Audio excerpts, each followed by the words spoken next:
it's time to preview the 2023 John Nicholls Medal. So it's all happening this Sunday, the 8th of October, 2023. We're at Crown this time around. Got my ticket nice and early. Should be a good night.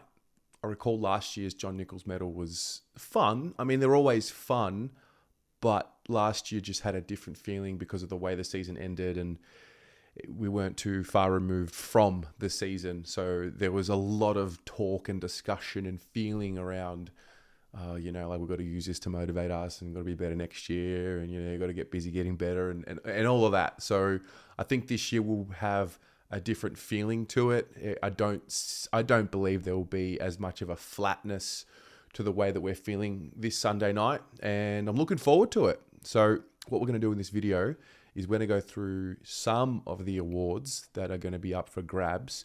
I'm going to do my very best to give my predictions. And then in the comments below, I want you to give your predictions. And we'll recap this video next week. See how we go. Let's go. Firstly, let's talk about the John Nicholls Medal. I'll do my prediction for the John Nicholls Medal later in this video. We'll leave that last. But if we circle back to 2022, this was the top 10. So Chera, Kennedy Fisher, Mackay, Sard round out 10 to 6. And then Hewitt, Kerno, Walsh, Doherty and Cripps with the finishing there with the top 5. Now Cripps finished strong from memory. Doc was ahead for a good chunk of the season. And remembering this was Doc's first season back after what had happened in the off-season. We didn't even know how many games he would play. So that was remarkable. And Cripps became a 4-time John Nicholls medalist. And so, I think the only surprising one there when I reflect now on what's happened in 23 is probably Zach Fisher. He was top 10 in the BNF last year. Probably won't be the case this year. He's fallen out a bit. And so we'll see. But this is how it ended last year. So let's have a look at some of the awards up for grabs. So write these down. Take note of these because I want you to predict yours in the comments below. I'm going to give you the award and I'm going to give you the criteria. And I want you to write down who comes to mind straight off the bat. So the first one I'll read out is the Players Award. So, and I don't know if they're going to be doing the exact same awards this year. I'm using what I've got now from last year and making an educated guess as to whether or not they'll do it again this year. So the Players Award. So this award is voted on by the players after each game, and it represents the actions and behaviours that best represent the culture and what Carlton is as a football side. So it's tough because you kind of got to get into the head of the players somewhat. I am going to guess Sam Doherty. Sam Doherty came to mind when I read this out. So I feel like he's a well-respected, they're all well-respected, but I think Doc holds a little bit of weight. So I'm going to guess Sam Doherty for this one. The Coaches Award. So this award is voted on by the coaches and nominates the player who has had the greatest impact on team performance while also having a positive impact on those around them throughout the course of the season. So this is actually a new award. They brought it in, I think, in 2020. I don't see how this will be too dissimilar to the John Nicholls Medal. Like, how can you give votes for performance and then in the same breath for Coaches Award? I'm not sure exactly, but I'm going to go with Nick Newman. Spoiler alert, I think Nick Newman will win the best and fairest. I think he doesn't get as many plaudits externally as maybe what I feel like he might internally. So I feel like he will win the Coaches Award. That'd be my best guess. The best young player. So this is voted on by the coaches. This is awarded to the club's most outstanding young player who, at the start of the season, is aged under 21 years of age and has played 10 games or less of AFL football. I've got Ollie Hollands as the standout, and I've just remembered to think about Jesse Motlop. Did he play more than 10 games last year? I think he might have. I don't know. But I think nonetheless, I think Ollie Hollands will win this award.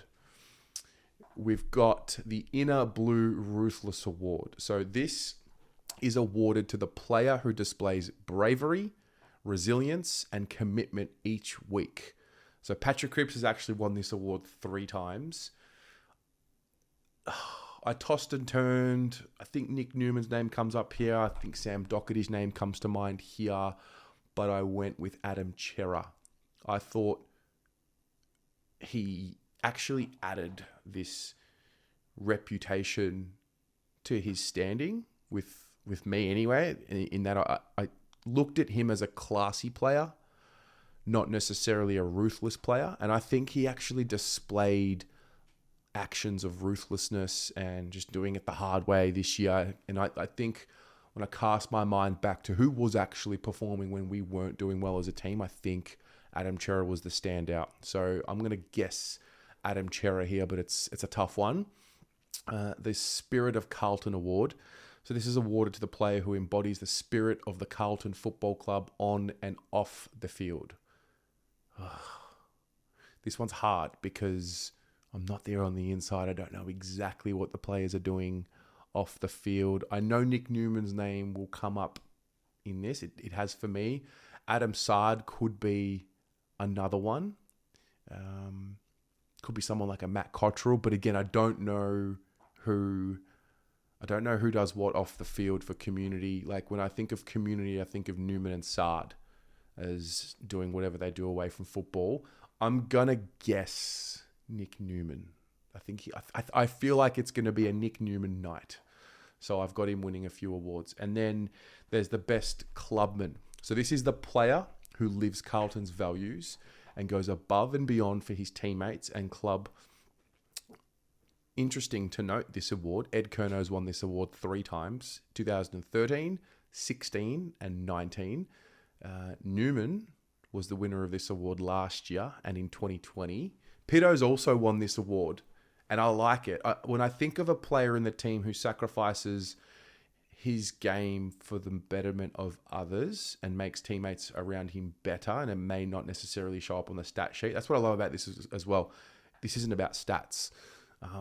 But I'm also flawed because I don't know the full picture. But I feel like Mark Pitternet is really well respected inside the 4 walls by his coaches and by his teammates. And I look at him as a selfless player and a selfless human. So I'm going to go out on a limb here and guess that Mark Pitternet will win the Best Clubman Award. And then we've got the actual John Nicholls medal. So the club's highest individual honour, the John Nicholls medal, is awarded to the best and fairest over the course of the season. And this will include finals, I'm led to believe. I'm pretty sure it does. So there's a few elements to this. I think when I delve into the early part of the season, I think the first half, there was a point where Chera was so far ahead of everyone else, it seemed in my mind that he almost couldn't be caught. Then he missed a chunk. And then I think Newman was actually not that far behind even Chera in the early part of the season. He was doing a few jobs on some key players. Did a really good job on Toby Green, I remember, earlier in the season. Had some losses, but started to really show some improvement and some leadership. He always has had that leadership aspect, but I felt like it stood out a lot more this season. So I think Nick Newman will win the best and fairest, if I had to guess. I think he will pip Adam Chera in a close one. I think Cripps will come third. I may have been missing Patrick Cripps in some of these other awards. I think what he's done to improve himself as a player is probably a little bit more appreciated on the inside than the outside, because I think on the outside, I can sometimes get caught up in the numbers and the stats. And I had a look at the Brownlow medal as well and the way that played out. And you know, when you watch replays again, he's actually so good in tight and he gets the ball out in situations that most players can't. So I'm going to say Cripps third, Doherty fourth, and then I think Charlie Curnow will finish fifth. So there's my top 5 for the best and fairest. And look, overall, I'm just looking forward to a really good night. It's going to be fun.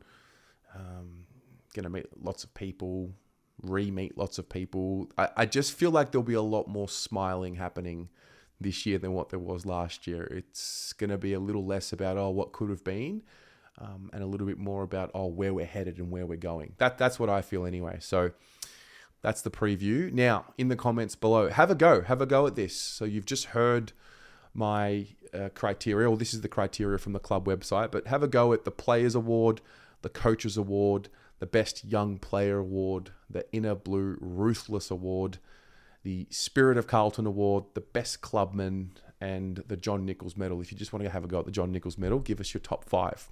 Let us know in the comments below, and then we'll review this in about a week's time. So I'll see you then. Go Blues.